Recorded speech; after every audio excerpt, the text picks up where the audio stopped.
est-ce que là maintenant vous m'entendez mieux? Est-ce que vous m'entendez là? Non mais j'y crois pas quoi. Maintenant je vais faire mon live avec mes écouteurs. Non mais MDR. MDR. Vous m'entendez? Ok, super. Ben alors on va tout recommencer depuis le début. C'est incroyable.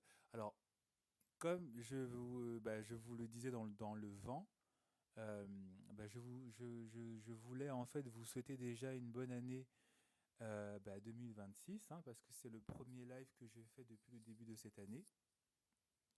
Voilà. C'est le premier live que je fais depuis le début de cette année. Et ben voilà, je voulais déjà vous souhaiter une bonne année, une très bonne année. Voilà, vous connaissez les meilleurs vœux, etc. On va pas le répéter, hein. Je pense que nos bouches sont fatiguées, hein. Pendant tout le mois de janvier, nos bouches sont fatiguées. En tout cas, une très bonne année, beaucoup de prospérité, beaucoup aussi d'éveil et aussi de réalisation dans vos projets. Le thème que j'avais envie d'aborder avec vous ce soir, que je pensais que vous aviez compris, mais que de manière évidente vous n'aviez pas compris, c'était d'aborder le thème autour du mode de survie en amour. Qu'est-ce que c'est que le mode de survie en amour? Qu'est-ce que c'est que qu'est-ce que c'est que déjà le mode de survie, hein? Et en quoi est-ce que ce mode de survie peut être appliqué dans la sphère amoureuse? C'est ça que j'avais envie d'aborder avec vous ce soir. Pourquoi vous n'entendez pas mon micro? Pourquoi vous ne m'entendez pas quand je parle? Pourquoi est-ce que vous ne m'entendiez pas, pardon, quand je parle? Petit story time.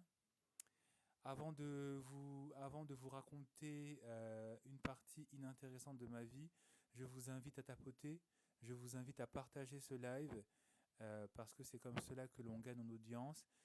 C'est comme cela aussi que vous pouvez être la personne qui pouvait aider une personne dans votre entourage qui risque peut-être d'en avoir besoin par rapport au sujet évidemment que je vais aborder avec vous ce soir. Bon, pour revenir effectivement à cette situation auquel vous avez assisté, pourquoi est-ce que vous ne m'entendiez pas? Tout simplement parce que il y a une semaine de ça, j'étais en train d'arranger mon chez moi, etc., etc. Et figurez-vous en fait que en fait j'ai cette habitude de pour hydrater mon corps, j'utilise du beurre de karité, d'accord?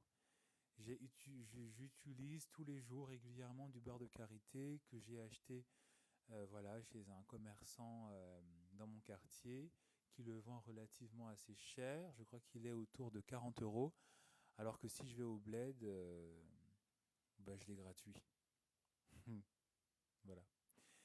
Et en fait, ce beurre de karité, pour ceux qui l'utilisent, pour ceux qui en utilisent, vous savez que le beurre de karité, ici en Europe, avec le froid, il durcit.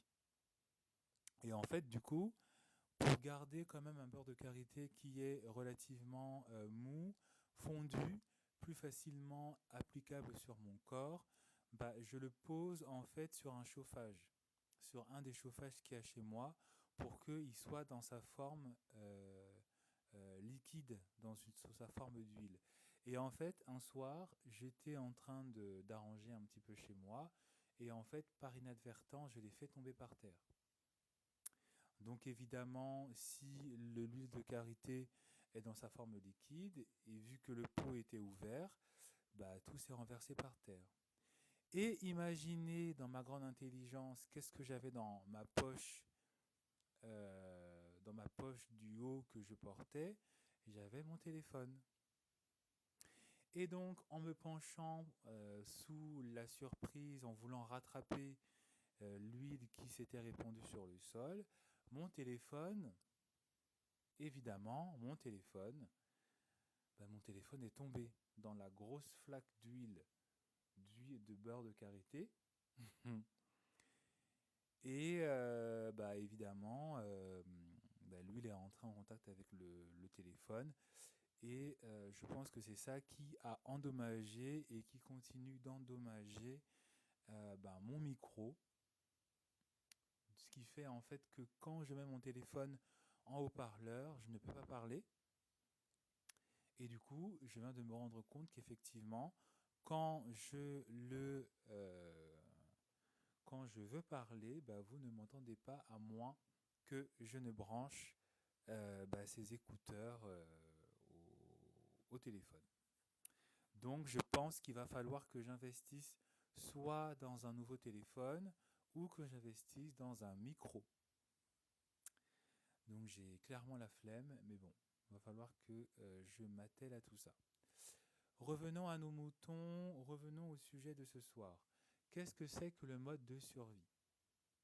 Alors déjà, le mode de survie dans le jargon psychologique, dans le jargon des coachs en amour, etc., etc., dans le jargon des personnes comme moi qui vous donnent des conseils aussi en développement personnel, le mode de survie, c'est tout simplement un mode dans lequel toi qui m'écoutes, tu es dans une situation qui est psychologiquement instable. C'est un mode de survie où en fait ton système nerveux n'est pas calme. C'est un mode, c'est un état, d'accord, dans lequel toi qui m'écoutes, tu es inquiet, tu es inquiète, tu es en proie en fait à des remises en question. Il y a quelque chose qui te tracasse. C'est en fait un état dans lequel tu te forces en fait de vouloir passer au-dessus d'un état où ça va pas en fait. Tu dors plus, tu es dérangé, quelque chose te tracasse, quelque chose ne te donne plus en fait la paix, ne te donne plus en fait la quiétude d'un mode où une personne en fait est au calme notamment dans ta tête.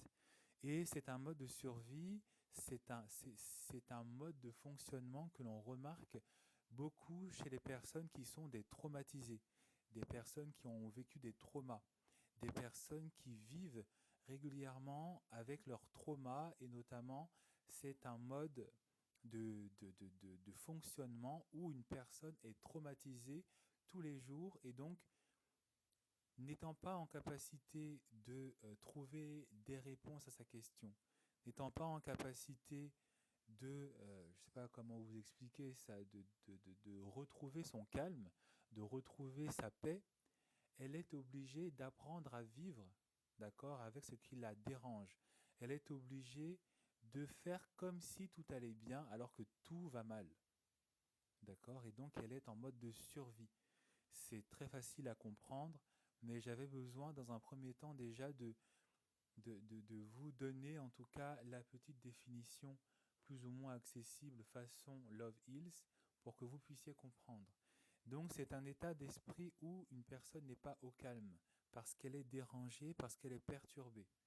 Et si vous êtes suffisamment honnête avec vous-même, si vous êtes suffisamment honnête avec peut-être votre parcours, avec peut-être ce que vous avez connu et traversé de difficile, on est tous au moins une fois passés dans un mode de survie. On a tous connu au moins une fois hein, ce mode de survie.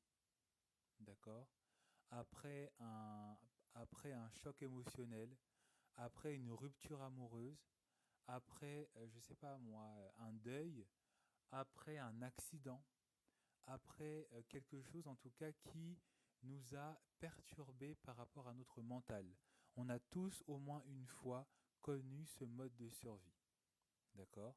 Et si vous êtes encore une fois un tout petit peu honnête avec vous, et ça ne regarde que vous, ça ne regarde que votre authenticité et que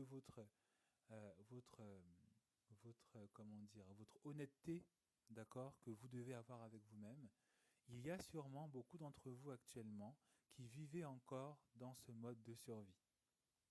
Beaucoup de personnes, beaucoup d'hommes et de femmes continuent de vivre dans ce mode, dans ce que l'on appelle le mode de survie, en faisant semblant d'aller bien, alors qu'au fond, il y a quelque chose qui les tracasse, alors qu'au fond, ils vivent une douleur, alors qu'au fond, ils vivent une rupture, alors qu'au fond, ils vivent avec une peine qui ne leur donne pas, d'accord, le calme émotionnel, psychologique, mental et donc aussi physique.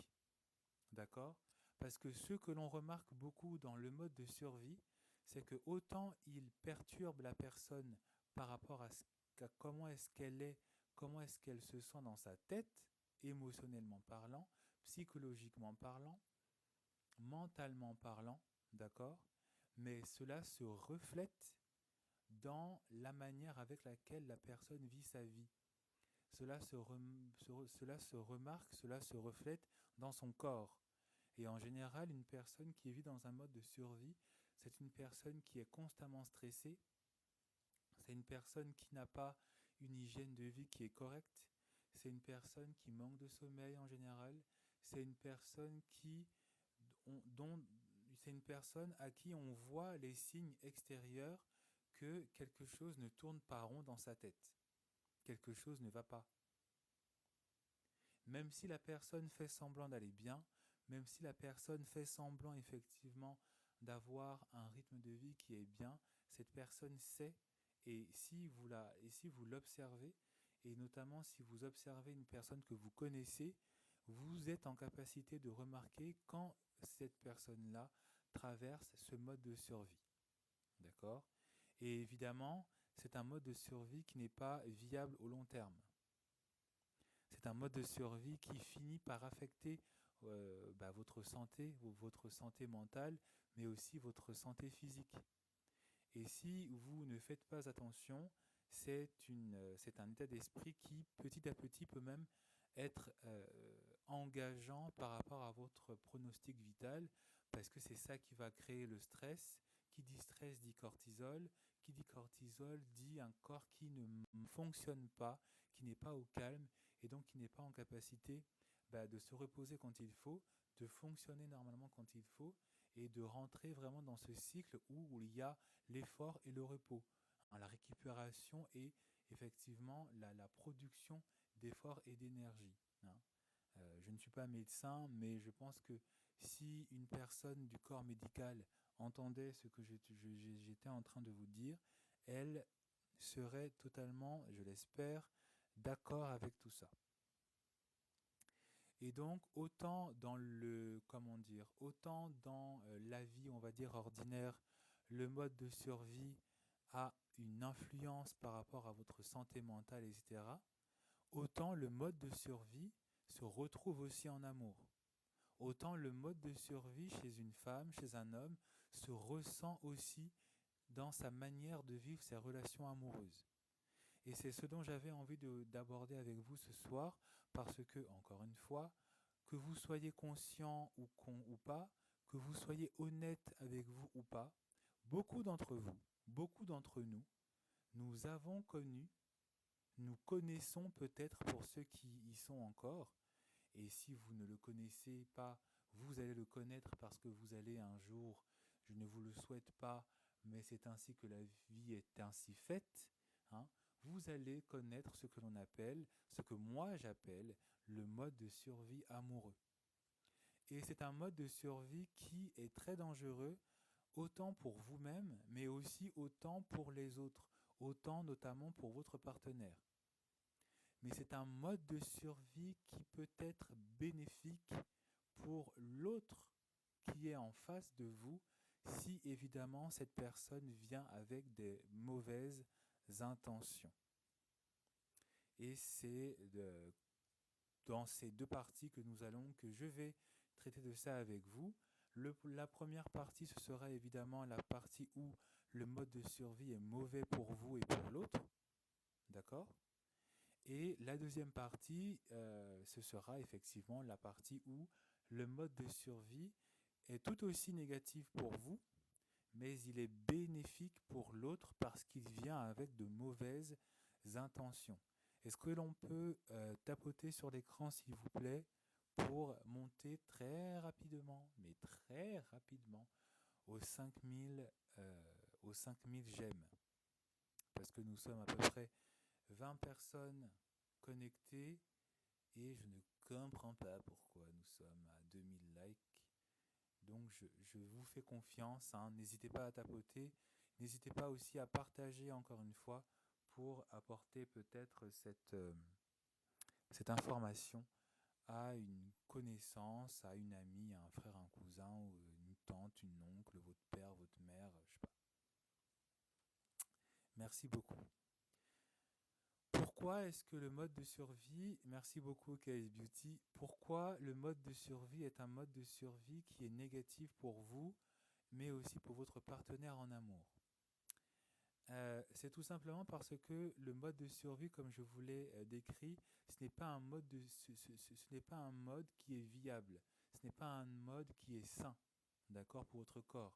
Vous êtes stressé, vous êtes dans la peine, vous n'êtes pas dans un état psychologique et aussi physique qui vous met dans votre totale capacité. Vous n'êtes pas totalement vous-même parce que vous êtes tracassé, vous êtes perturbé, vous êtes ennuyé, vous êtes voilà. Dans votre tête, quelque chose ne tourne pas rond et aussi du coup dans votre corps, hein, et toutes celles, notamment tous ceux qui ont connu notamment une rupture difficile, vous ne serez que plus d'accord avec moi dans le fait que le mode de survie dans lequel vous avez été par rapport à votre rupture, c'est aussi décliné sur votre santé physique.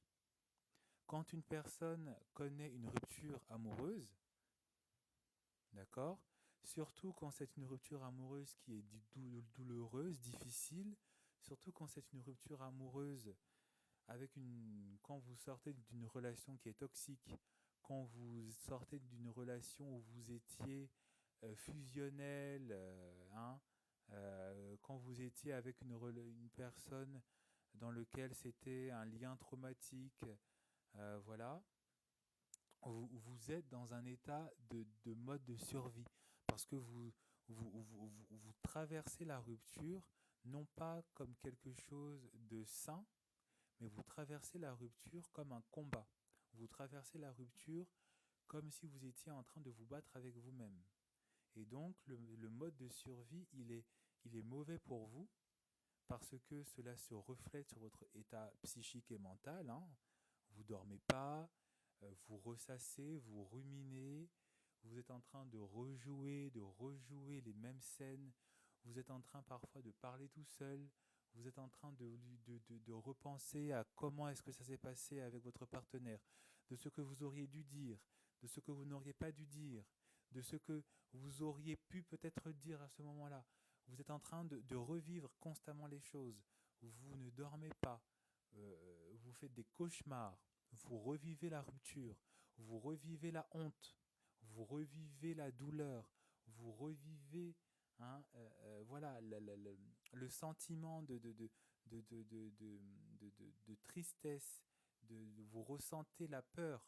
C'est parce que certaines ruptures ne se passent pas, on va dire, de manière correcte, hein, avec je romps avec toi, c'est terminé. Parfois, la rupture, c'est le résultat, par exemple, d'une découverte où vous découvrez que votre partenaire vous a trompé, où vous découvrez des messages, ou parfois une tierce personne vous a envoyé des messages, vous a envoyé des photos. Et on passe par une phase où on se remet en question, vous commencez à douter, vous avez peur, vous retrouvez à jouer à l'inspecteur Colombo. D'accord? Vous faites des recherches, vous posez des questions, vous êtes dans le trouble, vous êtes dans l'angoisse. Et donc, tout ça fait que quand vous traversez la rupture, d'accord, vous n'êtes pas dans votre état normal parce que vous avez connu un état de choc, vous avez connu peut-être parfois plusieurs états de choc qui font que vous êtes dans une situation où vous êtes théoriquement sorti d'affaire, mais votre état nerveux n'est pas sorti d'affaire parce que dans la psychologie, on parle beaucoup, hein, de l'assimilation après un état de choc, de l'assimilation après une situation, une issue, hein, après une fin. Il faut, comme on dit en anglais, il faut process, il faut assimiler, il faut accepter, il faut digérer, hein, la situation. Et c'est l'un des cas où effectivement, en amour, vous pouvez vous retrouver dans ce mode de survie où en fait, bah, ça va pas. Ça va pas. Ça tourne pas rond, vous dormez pas. Et donc, effectivement, dans votre manière de vivre votre quotidien, ça ne va pas. Vous vous levez le matin, vous êtes fatigué parce que vous avez pleuré toute la nuit. Vous vous levez le matin, vous êtes fatigué parce que vous avez fait des cauchemars. Vous vous levez le matin, vous êtes encore fatigué parce que vous avez ressassé, vous êtes resté jusqu'à 2 heures, 3 heures, 4 heures du matin, les yeux grands ouverts dans votre chambre, dans le noir, en train de revivre et de ressasser tout ça, encore une fois, hein, de revisualiser tout ça. Et donc, ça va se décliner et ça se décline sur votre vie. Tous ceux et celles qui connaissent, qui ont connu, hein, ce mode de survie en amour, vous ne pouvez que être d'accord avec moi parce que ça se décline, ça s'est décliné sur votre vie amoureuse, ça s'est décliné sur votre vie physique parce que parfois vous ne mangiez plus, vous ne dormiez plus, vous preniez du poids. Beaucoup de femmes, quand elles sortent effectivement d'une relation amoureuse, même quand c'est une relation qui a été difficile, toxique, malsaine, avec un homme qui leur a manqué de respect, qui les a trompés, en général, beaucoup de femmes prennent du poids parce que vous êtes en train de vivre un mode de survie. Et donc, vous êtes en train de tenter de vous protéger, mais d'une manière où, en fait, vous vous infligez psychologiquement et donc physiquement aussi du mal. Vous entrez dans la malbouffe, vous entrez dans des relations et dans un mode de traitement avec vous-même où vous continuez de vous faire du mal aussi. C'est la traduction d'un mode de survie parce que vous êtes en train d'essayer de digérer, d'assimiler, de process, hein, cet état de choc que vous avez connu. D'accord? Donc ça, c'est l'un des cas où effectivement le mode de survie est mauvais pour vous. Ça fait 8 ans que je ne suis plus avec le père de ma fille. Il vient de m'envoyer un message pour qu'on se remette ensemble. Je l'ai bloqué partout, je ne sais plus quoi faire. Merci pour ton message, utilisateur introuvable. J'imagine effectivement que je dois faire quoi? J'imagine effectivement que c'est une situation qui est forcément très troublante et très traumatisante. Et donc je pense que le meilleur moyen pour toi pour, pour te sortir de cette situation, c'est tout simplement d'envisager déjà un détachement émotionnel, d'accord? Parce que automatiquement que tu vois ces messages, automatiquement que tu reconnais cette personne, tu entres automatiquement dans un mode où tu revis, hein, et tu te réattaches par rapport à tes émotions à cette personne. Donc tu dois te parler à toi-même, tu dois t'apprendre à t'autoréguler parce que ça refait renaître du stress, ça refait renaître, hein, de la tension. Et je pense que tu dois notamment aussi peut-être prendre des mesures où tu dois te protéger légalement parce que cet individu, cet ex, s'il est en train d'insister comme ça, il est en train d'entrer dans une forme d'harcèlement, d'accord? Donc de prendre aussi des mesures pour te protéger légalement, d'accord? Et aussi, moi, l'un des meilleurs moyens que je donne aux femmes pour vous permettre de vous protéger face à ces hommes, c'est de mettre la barrière de l'argent.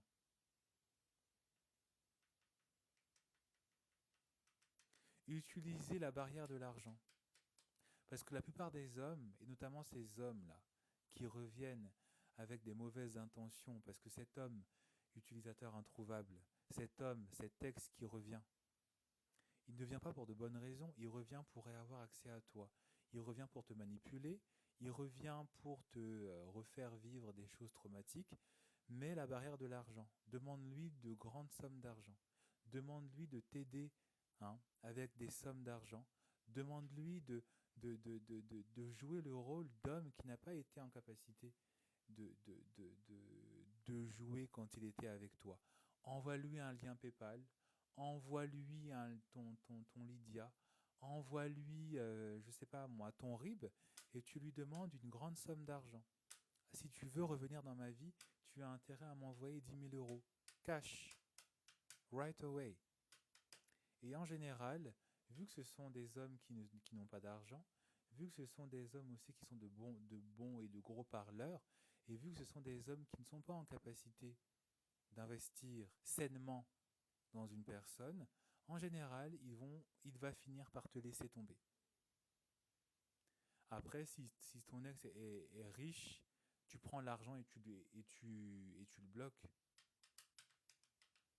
Tu prends l'argent et tu arrêtes de lui répondre. Et tu utilises cet argent pour te payer des vacances, pour te payer pour te faire du shopping, pour changer ta vie, etc., etc. Mais en tout cas, la barrière de l'argent, ça, ça, ça met les freins, ça met les limites. Et si cet homme a de l'argent, bah, tu lui demandes une somme qui lui sera tellement grande que voilà. Parce que tu vas pas, même si monsieur est millionnaire et milliardaire, si tu lui demandes 50 millions d'euros, il va te dire mais tu veux 50 millions d'euros pour faire quoi? Tu lui dis mais comme ça, voilà. Et donc, même chez une personne qui est en capacité de te donner de l'argent, il va être bloqué parce qu'il ne pourra pas sortir cet argent comme ça. Même, hein, même le créateur de Microsoft, hein, il ne va pas sortir 50 millions d'euros comme ça parce que tu lui as demandé. Donc voilà. Les autres cas où effectivement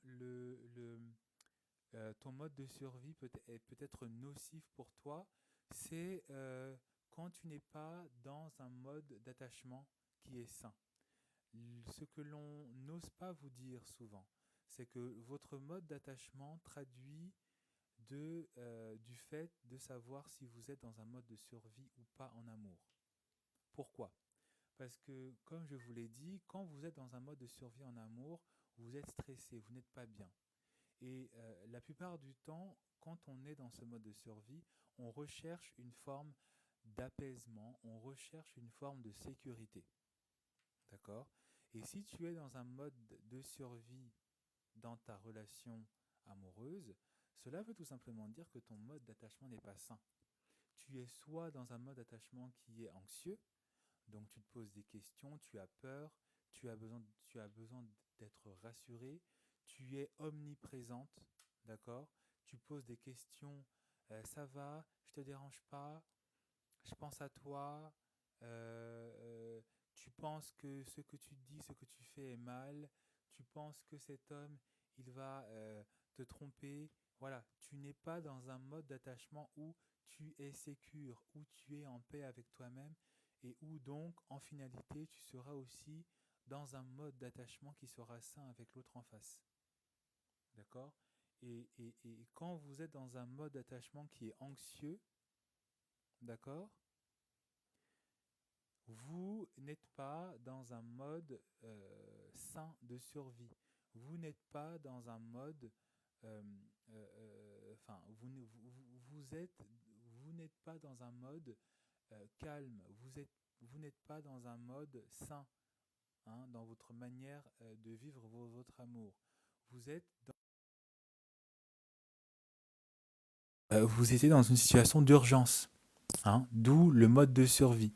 Et donc, si vous êtes aussi dans un mode d'attachement qui est évitant, d'accord, vous disparaissez, vous n'êtes pas suffisamment engagé, vous n'exprimez pas de manière saine votre affection, votre présence se calcule, vous êtes évitant tout simplement. Hein, il n'y a pas de, on connaît tous plus ou moins comment est-ce que ça se présente chez une femme, chez un homme. Vous êtes évitant. Vous n'êtes pas dans un mode de survie. Vous êtes plutôt dans un mode de survie qui traduit, hein, un système nerveux qui ne fonctionnent pas de manière saine, qui ne fonctionnent pas de manière sécure. D'accord? Et quand un autre cas où, par exemple aussi, vous êtes dans un mode de survie en amour, c'est tout simplement tous ces états où vous êtes, comment dire, euh, où vous pensez en fait dans un état de manque. D'accord? Toutes les personnes qui s'inquiètent, quand est-ce que je vais avoir un partenaire? Toutes les personnes qui s'inquiètent du temps. J'ai 30 ans, j'ai 40 ans, je suis divorcé. Hein. Toutes ces personnes qui vivent leur célibat de manière négative, vous êtes dans un mode de survie en amour. Parce que vous n'êtes pas au calme avec vous-même. Votre psyché, votre mental n'est pas au calme avec vous-même. Vous vous remettez en question. Vous passez votre temps à vous comparer aux autres, à vos copines, à vos sœurs, à vos cousines, à vos collègues, à votre mère, à votre père. Oui, mon père, ma mère, quand il avait mon âge, il avait déjà fait ça. Pourquoi moi, à son âge ou un peu plus vieux, je ne suis pas toujours marié? Pourquoi je n'ai pas d'enfant? Pourquoi je n'ai pas de maison? Pourquoi? Hein?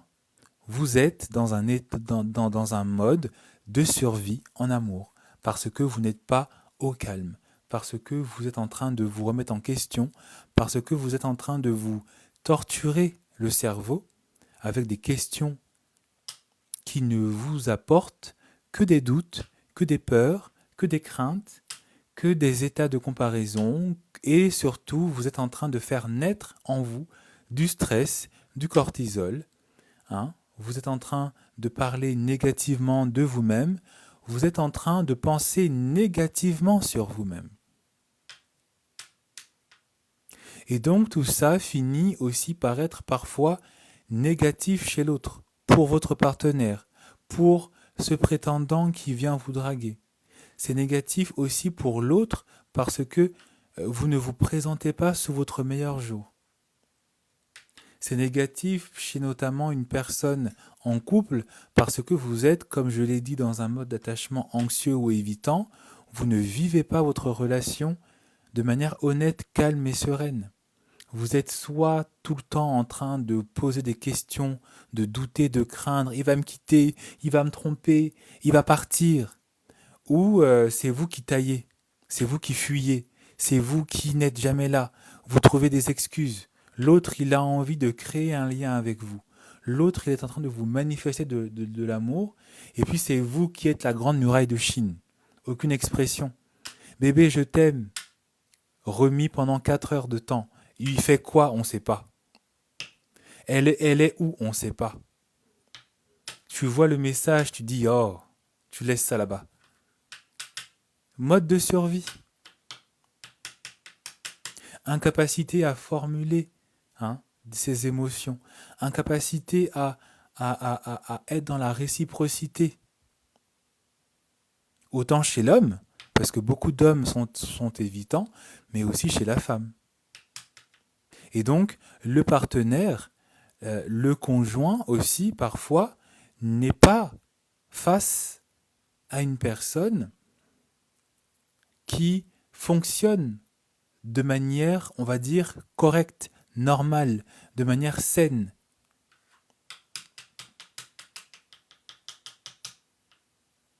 Et c'est tout ça qui fait que beaucoup de relations se voient ternies, beaucoup de relations. Est-ce qu'on peut tapoter s'il vous plaît pour monter aux 5000K? Vous êtes... C'est comme cela que beaucoup de personnes se retrouvent dans des relations où ça ne va pas, où ça ne va plus.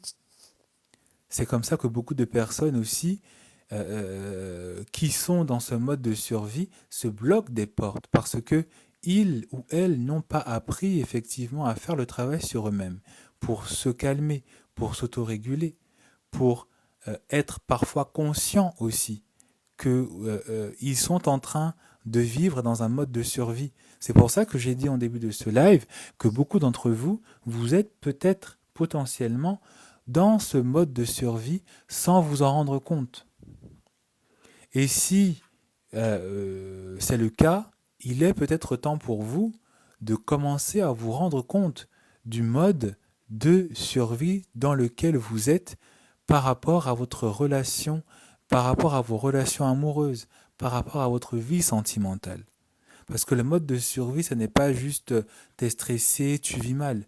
Le mode de survie aussi, c'est la manière avec laquelle tu te présentes, la manière avec laquelle tu te perçois par rapport à un thème donné. Et le thème de l'amour est forcément influencé par ce mode de survie, par rapport à tout ce que je vous ai dit.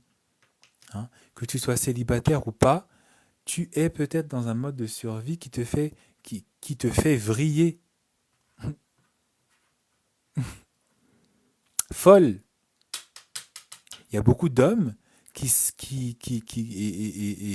et moi-même j'ai été témoin de ça, beaucoup d'hommes qui sont intéressés par certaines femmes. Je me rappelle d'une amie à moi dont je tairai le nom. On va l'appeler Lisa. Lisa. Lisa était une très très belle fille, très charmante, voilà, une jolie fille, voilà.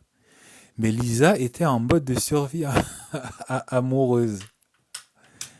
Lisa vivait sa vie dans un mode de survie amoureuse, ce qui faisait que tous les hommes qui s'approchaient d'elle, tous les hommes qui s'approchaient de Lisa, avaient l'impression de se retrouver avec une femme qui était à moitié folle, à moitié hystérique. Parce qu'elle était insécure, parce que dès qu'un homme s'intéressait à elle, elle se donnait un petit genre de femme un peu fatale, de femme un peu inaccessible et tout. Mais dès que cet homme commençait à s'approcher d'elle, dès que cet homme s'immisçait dans sa vie, elle faisait subir à ces hommes des choses terribles, des harcèlements, des messages où elle les insultait, elle créait des problèmes pour rien. Si cet homme ne répondait pas à une certaine heure, ça se terminait dans un tu m'as trompé, t'es avec qui, mais pourquoi, etc., etc. Des choses qui faisaient qu'au final, tous les hommes qui s'approchaient de Lisa étaient scandalisés, étaient épuisés, étaient dégoûtés parce qu'ils voyaient, ils comprenaient que en fait cette fille, cette pauvre fille,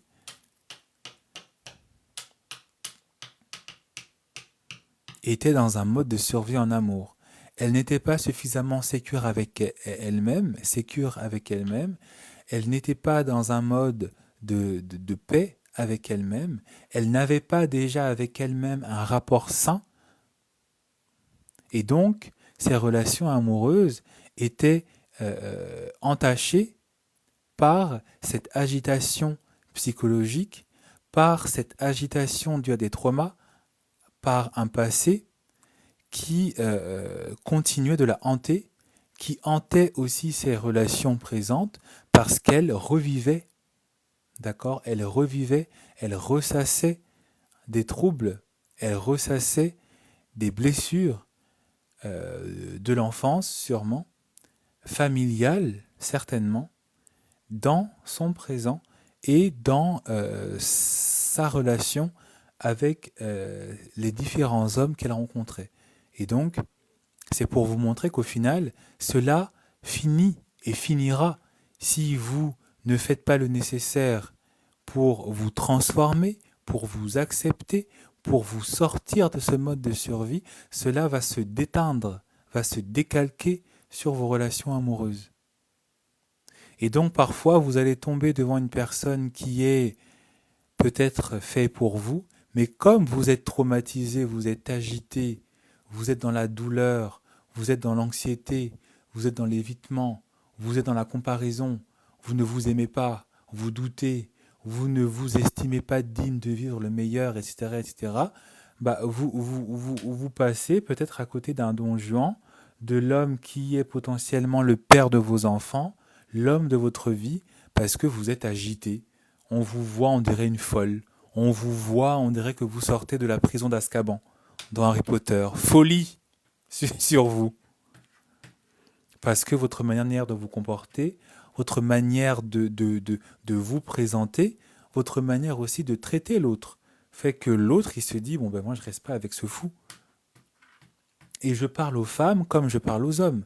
Beaucoup d'hommes sont aussi dans ce mode de survie.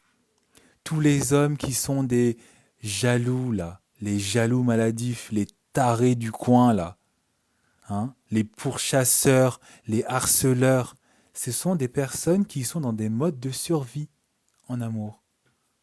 Hein.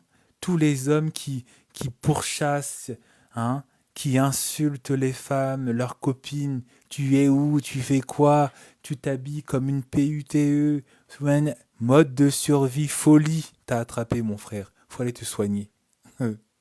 Faut aller te soigner. En 2026, là, il faut aller se soigner. Tout ça, ça traduit en fait une personne qui n'est pas stable, qui n'est pas saine, et donc qui est dans un mode de survie parce qu'il est agité. La personne qui te fait du mal, c'est une personne qui est elle-même en souffrance et donc qui fait souffrir l'autre. Et donc ça se traduit par un mode de survie qui autant fait souffrir le bourreau, mais fait aussi souffrir l'autre en tant que victime. D'accord? Est-ce qu'on peut atteindre les 5000 likes, s'il vous plaît, très rapidement? Est-ce qu'on peut atteindre les 5000 likes? Merci pour vos tapotages. Continuez comme ça, tapotez, tapotons. Normalement, on devrait déjà avoir atteint les 10 000. Hein. On est 60 personnes connectées. Je ne sais pas. Peut-être que... Bon, je sais pas. Moi, j'arrête de parler. Voilà. Mais il est distant, genre, je me dis, il est en voyage, je fréquente quelqu'un. Mon mec, il est devenu distant et je suis au plus mal, il commence à me traiter de folle. Ok, d'accord. Mais il est distant, genre, je me dis, il est en voyage, je fréquente quelqu'un. Alors, effectivement, pour ton cas naturel, si tu remarques effectivement cet homme est distant, c'est aussi un constat. C'est peut-être aussi le fait que la distance fait que son implication est moindre.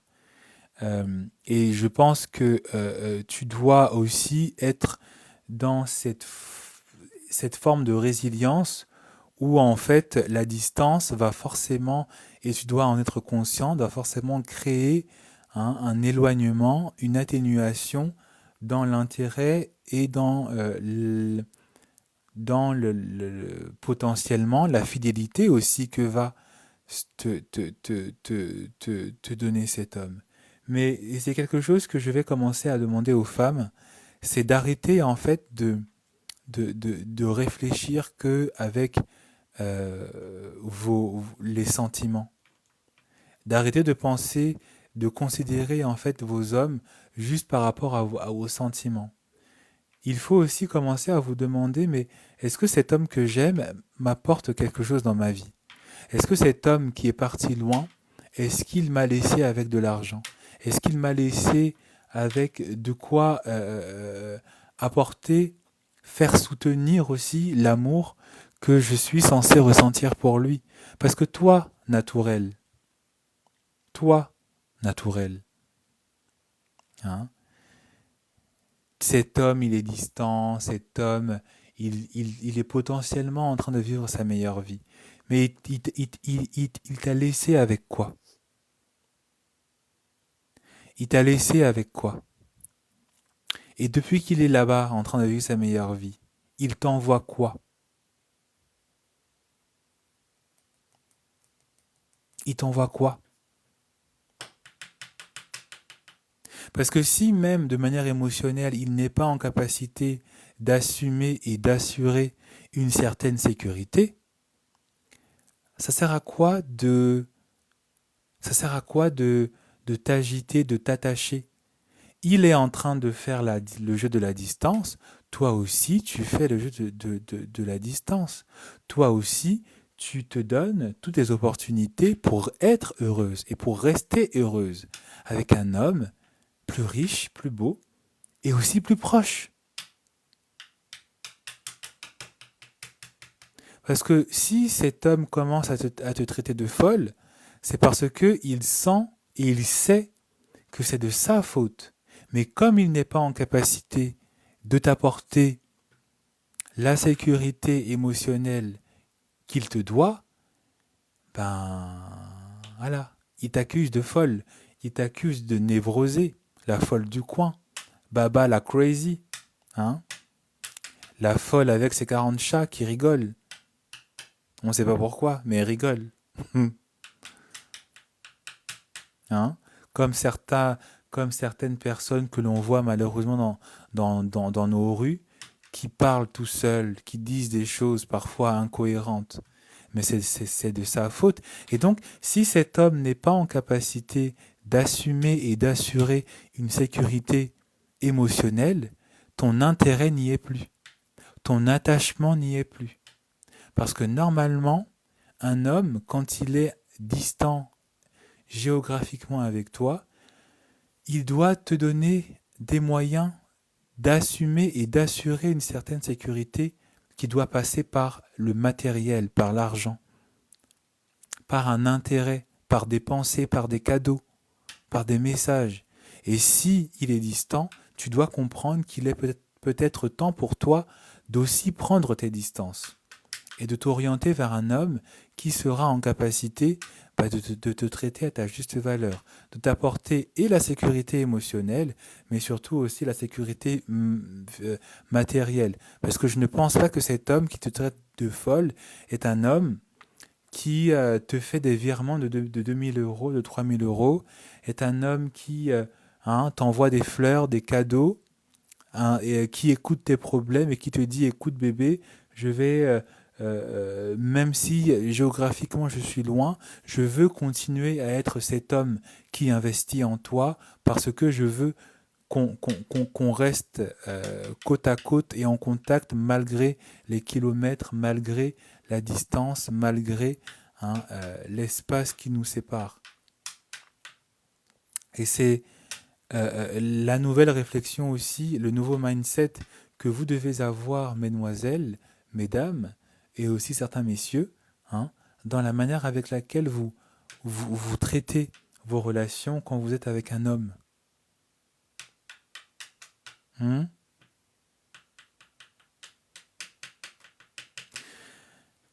Qu'en est-il maintenant du mode de survie en amour quand il est néfaste pour vous, quand il ne vous apporte pas du bien, quand il est, on va dire, non, quand il est bénéfique pour une personne qui ne vous veut pas du bien, plutôt. C'est plus logique. Parce qu'évidemment, dans le premier cas, on a vu le cas où, voilà, c'est vous qui êtes la tarée. D'accord? C'est vous qui êtes la tarée, c'est vous qui êtes la névrosée du village, et puis vous faites souffrir l'autre parce que vous effrayez l'autre, parce que vous étouffez aussi l'autre, parce que vous êtes omniprésent de manière malsaine, vous êtes omniprésente dans la vie de l'autre, vous êtes perturbé, ça va pas. Il faut aller vous soigner, très clairement. Et ça commence déjà par une prise de conscience, par une volonté. Mais certaines personnes profitent de votre mode de survie pour vous faire du mal. Certains hommes, certaines femmes profitent du mode de survie dans lequel est l'autre pour lui faire du mal. Si vous prenez par exemple une femme qui est, on va prendre le même schéma, si vous prenez, qu'est-ce qu'il a dit ? Tous les hommes me font peur. Comment en sortir ? Si tu veux sortir de ce schéma où tous les hommes te font peur, tu dois te rappeler que toi aussi, tu peux faire peur à un homme. Toi aussi, tu peux faire peur à un homme par rapport à tes standards, par rapport à ton mindset, par rapport au fait que tu peux être le miroir de toutes les mauvaises actions qu'il te fait. Tu peux lui rendre l'appareil par rapport à toutes les mauvaises phrases qu'il te dit. Toi aussi, tu peux lui promettre des choses et disparaître. Toi aussi, tu peux avoir envie, par exemple, moi je connais des femmes, elles adorent faire ça à des hommes, elles couchent avec un homme et puis plus de nouvelles. L'homme l'appelle, envoie des messages, plus de nouvelles. Toi aussi, tu es en capacité d'être, pour un homme, une cause de mal-être. Plutôt que d'être toujours gentille, sois un tout petit peu méchante, sois aussi un tout petit peu manipulatrice. Et tu vas te rendre compte que les hommes qui seront avec toi, ils auront peur de toi. Parce qu'ils verront que tu n'es pas cette fille gentille, un peu niaise, hein, bébête, sur qui ils peuvent dire, faire tout ce qu'ils veulent. D'accord? Mais ça commence par le fait que si tu te rappelles et que tu prends la décision de te rappeler que tu es aussi en capacité d'être cette femme. Si les hommes te font peur, c'est parce que quelque part, il y a chez toi quelque chose que tu t'empêches de faire pour aussi leur donner peur. Et comme tu as peur de laisser en toi naître, sortir cette bad girl, cette femme fatale, bah du coup tu joues l'agneau, tu joues la gentille fille, alors que on a tous en nous l'ange et le démon. Et donc il est primordial pour toi de te rappeler que il y a aussi cette flamme, il y a aussi ce côté qu'on appelle la bête, mais non pas dans la bête dans le fait de faire du mal, mais la bête qui est là pour te protéger, la bête qui est là pour t'avertir. Hein. Et on a tous ça en nous. On a tous ça chez nous. Êtres humains, nous avons la part d'ange, mais nous avons aussi la part un tout petit peu plus machiavélique. La part un peu plus... Voilà. La plupart du temps, une personne, par exemple, qui est dans un mode d'attachement qui est anxieux, elle va attirer beaucoup des personnes qui vont être soit des évitants, des personnes aussi qui vont venir avec des mauvaises intentions de manipulation, des intentions de possessivité. D'accord? Si vous êtes dans un mode de survie, par exemple en amour, ou aussi vous voyez que vous prenez de l'âge, vous voyez que tout le monde autour de vous s'est marié et pas vous, bah vous allez être dans un mode de survie où vous allez chercher, vouloir trouver très rapidement un partenaire. En oubliant vos standards, en oubliant de lire les red flags, en oubliant voilà, de penser aussi à votre stabilité, etc., etc., en oubliant votre intégrité, en oubliant votre liberté, en oubliant votre indépendance. Et c'est ça qui fait que un homme qui va sentir ça chez vous, un homme qui va, parce que vous allez le traduire, vous allez lui faire comprendre par des phrases, par des regards, qu'il y a ce mode de survie, vous allez effectivement être une porte ouverte à des hommes qui ne viennent pas pour vous donner ce que vous recherchez, mais qui viennent pour vous donner, pour vous donner, la capacité de vivre à yeux ouverts un cauchemar. Ils vont vous faire tomber dans la dépendance affective, ils vont vous faire tomber dans une relation parfois avec une personne, qui est complètement narcissique, etc., etc. Ils vont parfois aussi vous faire tomber dans des relations où vous allez vivre de la violence, où vous allez vivre de la manipulation psychologique, de la soumission malsaine, toutes ces choses. Et c'est là où le mode de survie est dangereux pour vous, parce que vous autorisez une personne à entrer dans votre vie pour vous faire du mal, à entrer dans votre vie pour faire de cette personne le centre de votre existence, alors que vous êtes censé être votre propre centre d'existence. Ce n'est pas l'autre qui doit devenir votre Dieu, c'est vous qui devez rester toujours à l'horizon. C'est sur vous-même que vous devez toujours rester centré, non pas dans un égoïsme mal placé, toxique, malsain et abusé, mais dans le fait que vous devez être conscient que si vous voulez vivre une relation qui est saine, vous devez aussi penser à vos intérêts et faire conjuguer vos intérêts avec les intérêts de l'autre pour former quelque chose où il y a vraiment une entente équilibrée dans ce que moi j'attends, dans ce que l'autre aussi attend et dans ce que nous attendons ensemble. Et tout ça, ça part effectivement par la connaissance de soi, la connaissance de ses standards, etc., etc.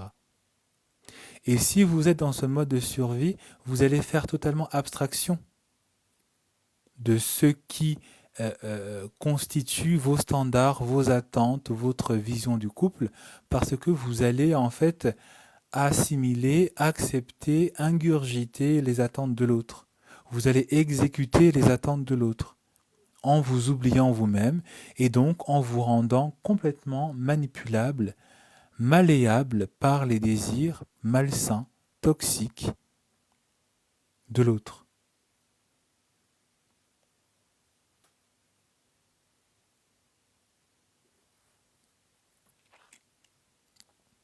Et toutes les relations toxiques, malsaines, de tromperie, etc., si vous êtes suffisamment un tout petit peu honnête avec vous, si vous êtes un tout petit peu dans ce schéma d'introspection, vous allez vous rendre compte que la plupart du temps, consciemment et inconsciemment, vous avez été une personne dans un mode de survie parce que vous n'avez pas été centré sur vous-même, éveillé sur ce qui se passait autour de vous. Vous avez été un peu comme un cheval à qui on a mis une visière. Hein, vous avez laissé librement une personne vous mettre des visières pour vous dicter, pour vous indiquer une route à suivre sans réfléchir.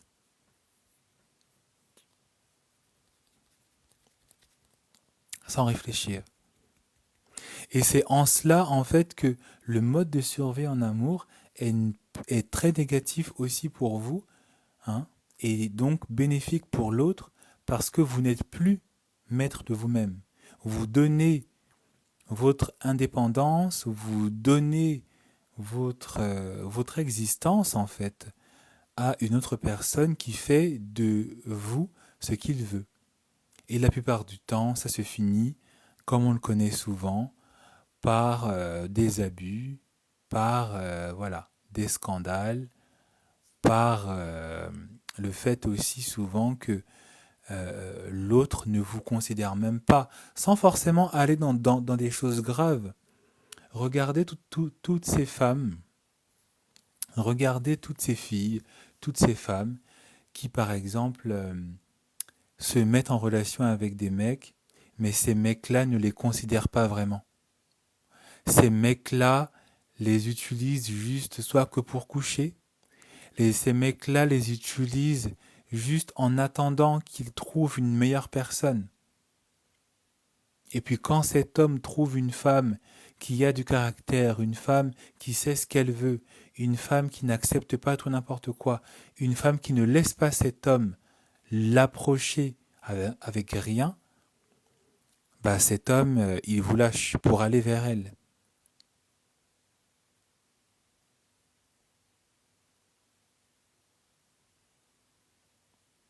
Parce que, indirectement, vous avez été dans un mode de survie en amour, parce que vous ne vivez pas votre relation avec l'autre, mais aussi avec vous-même, dans lequel où, en fait, voilà, je sais ce que je vaux, je sais ce que je veux, et donc je n'accepte pas de me vendre moins cher. Je n'accepte pas à ce que l'on vienne à moi avec des miettes. Je n'accepte pas à ce que l'on me traite avec des miettes. Toutes les, toutes les femmes qui ont été dans des relations où effectivement on vous a traité comme la dernière roue du carrosse, c'est parce que vous avez été dans un mode de survie où, voilà,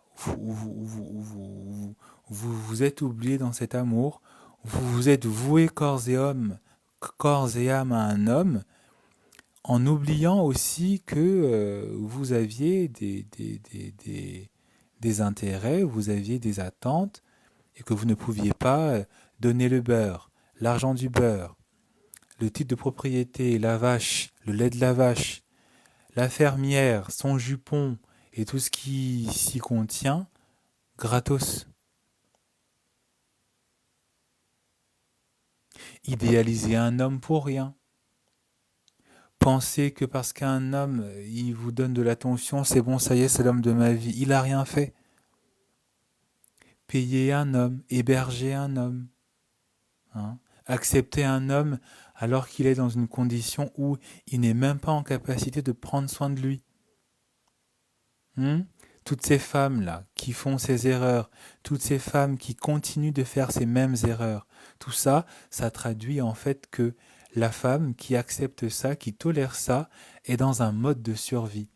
Parce qu'elle n'est pas consciente de ce qu'elle fait, d'accord, elle fait des choses sans penser en fait à sa sécurité, à son intégrité, hein, sous le terme de la liberté, alors que sa liberté, en fait, elle le masque dans un manque de personnalité, dans un manque d'identité et dans un manque aussi d'attente, d'espérance et d'intérêt personnel saine. Même si c'est consenti, même si tu consens, je crois qu'il y a une personne qui m'a posé cette question, même si tu consens, hein, à à te vendre pour moins cher, tu traduis que tu n'as pas de conscience de ta valeur. Tu traduis donc qu'il y a un mode de survie où en fait, tant que tu as un partenaire, tant que tu as quelqu'un, même si cet homme vient avec de mauvais intérêts pour toi, ben voilà, tu vas accepter, tu vas tolérer, tu vas comprendre, tu vas, tu vas essayer de lui prouver que tu es la meilleure, que tu es la bonne, que tu es la vraie femme. Hein. Toutes ces femmes qu'on appelle aujourd'hui pick me, c'est ça. Je suis la meilleure des femmes. Je ne suis pas comme toutes les autres femmes. Je suis différente des femmes. Moi, je suis une femme naturelle. Je suis belle naturellement. Je mets pas de make-up, regarde-moi. Je mets pas de faux ongles, regarde-moi. Je suis une vraie femme, moi. Je suis une vraie femme. Les autres, elles mettent les ongles, elles mettent les mini-jupes, les talons hauts. C'est pas des vraies femmes. C'est des PUTE. Moi, je suis une vraie femme, une vraie al dente. Ma belle. Ma belle. Ça va? Donc voilà. C'était ce que j'avais envie de vous présenter ce soir autour du mode de survie en amour, de sa réalité, de sa dangerosité aussi, parce que malheureusement, il y a beaucoup de personnes, beaucoup d'hommes, beaucoup de femmes qui sont dans ce mode de survie en amour, qui n'en sont pas conscients. Certaines personnes en sont conscientes. Et à cette personne et à ces personnes qui sont conscients, il est de mon devoir de vous appeler à sortir activement, d'accord, de cette passivité, de cette aliénation que vous avez choisie, d'accord, parce que vous n'en ressortirez jamais vainqueur, vous n'en ressortirez jamais indemne, et vous n'aurez jamais gain de cause, d'accord, parce que un jour viendra le moment où vous allez vous rendre compte de tout ce que vous avez accepté, de tout ce que vous avez toléré au nom de l'amour, alors que c'était au nom de la haine de vous-même. C'était au nom du rejet de vous-même, de l'oubli de vous-même, dans un souci de validation extérieure, dans un souci d'idéalisation d'un partenaire, d'idéalisation d'une relation, d'idéalisation de quelque chose qui ne sera jamais authentiquement vrai, parce que vous avez d'abord tout fantasmé dans votre tête, parce que vous avez refusé de voir les signes, parce que vous avez refusé de voir les red flags. Et donc, il est temps pour vous d'arrêter de continuer de vous voiler la face, parce que arrivera forcément un jour où le voile va devoir se lever. Arrivera forcément un jour où vous allez vous rendre compte, où vous allez faire les comptes de tout ce que vous avez accepté, toléré, etc. Et ça va faire mal. Et à toutes les personnes qui sont dans ce mode de survie sans s'en rendre compte, il est peut-être temps pour vous aussi de vous en sortir. Et c'est pour ça que je vous ai demandé de partager autour de vous, parce que peut-être hein, ce live qui se termine sera peut-être l'élément déclencheur d'une prise de position, d'une réalisation par rapport à ce que peut-être vous faites sans vous en rendre compte. Et c'est pour ça que je vous invite aussi à plus tard à aller voir sur ma chaîne YouTube qui porte le même nom pour peut-être la partager à une personne qui en a besoin, qui ne sait pas qu'elle en a besoin, mais qui, mais quand elle l'écoutera, se rendra compte que je suis en train de vivre quelque chose qui ne me sert pas parce que je suis en train de mourir à petit feu.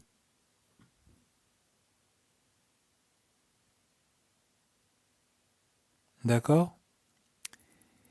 Écoutez, je vous remercie beaucoup pour votre soutien, pour votre tapotage. Je vous remercie pour votre attention.